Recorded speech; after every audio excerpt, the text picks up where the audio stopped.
नमस्कार दोस्तों, हेलो, आत्मीयता भरा नमस्कार। दोस्तों, ये वीडियो भगवान की असीम कृपा को समर्पित है।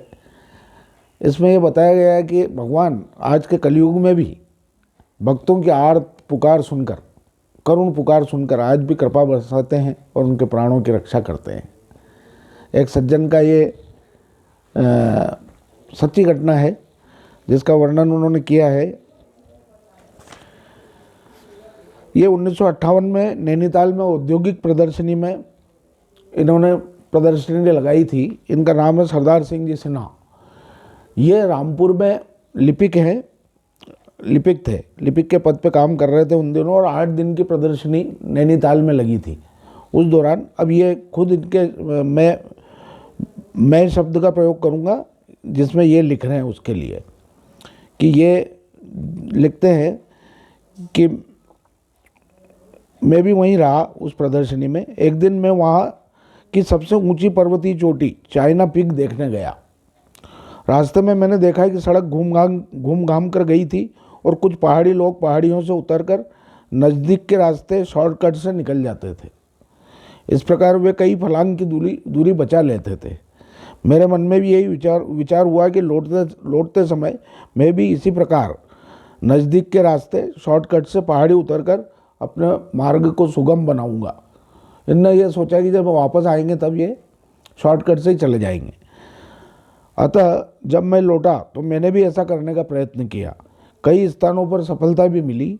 एक बार मैं भूल से एक खड्डे में पहुंच गया और जब कुछ और आगे बढ़ा तो मैंने अपने को करीब 500 फुट से भी अधिक गहरे गड्ढे में पाया। वहाँ से मुझे कोई रास्ता नहीं दिखाई दिया। मैं कुछ पीछे की तरफ लौटा, किंतु यह समझ न सका कि इस गड्ढे में किधर से आया था।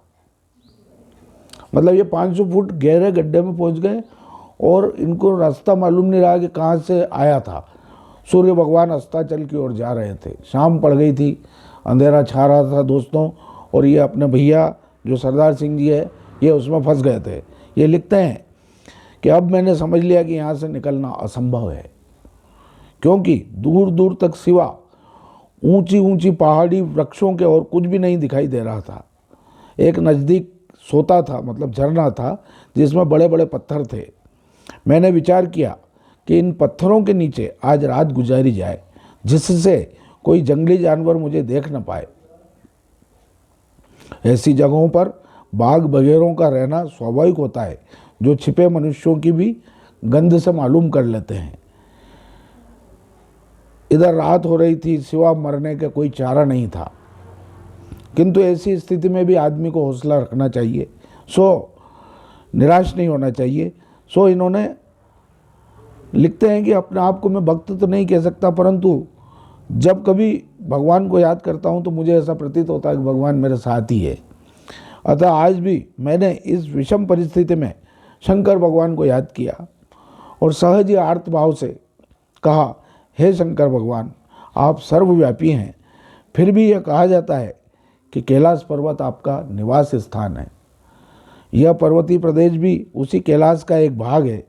क्या आप नहीं देख रहे हैं कि मैं इस खड्डे में हूँ और थोड़ी देर बाद वन्य पशुओं का आहार बनने वाला हूँ। इसके बाद मैंने सामने नज़र डाली तो क्या देखता हूँ कि एक लंबा चौड़ा आदमी सिर पर घास का गट्ठर रखे चला आ रहा है। मैंने उससे कहा, भाई मुझे मल्लीताल जाना है। उसने कहा, मेरे साथ चलो। मैं 2 ही मिनट उसके साथ चला और अपने आप को मैंने बहुत ऊंचाई पर पाया। उसने कहा, तुम इधर से चले जाओ, मल्लीताल पहुंच जाओगे। एक तरफ इशारा किया और उनने बोला, उस आदमी ने, कि तुम इधर से चले जाओ, मल्लीताल पहुंच जाओगे। मैंने देखा कि मैं अकेला ही एक पहाड़ी पर हूँ।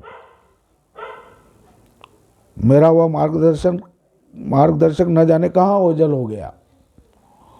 अब मुझको विश्वास हो गया कि वह मार्गदर्शक कोई पहाड़ी घसियारा नहीं था, बल्कि सहज कृपालु आशुतोष शंकर भगवान ही थे। शंकर भगवान ही स्वयं मुझे खड्डे से निकालने आए थे, क्योंकि उस खड्डे में कोई घसियारा घास लेने नहीं जा सकता।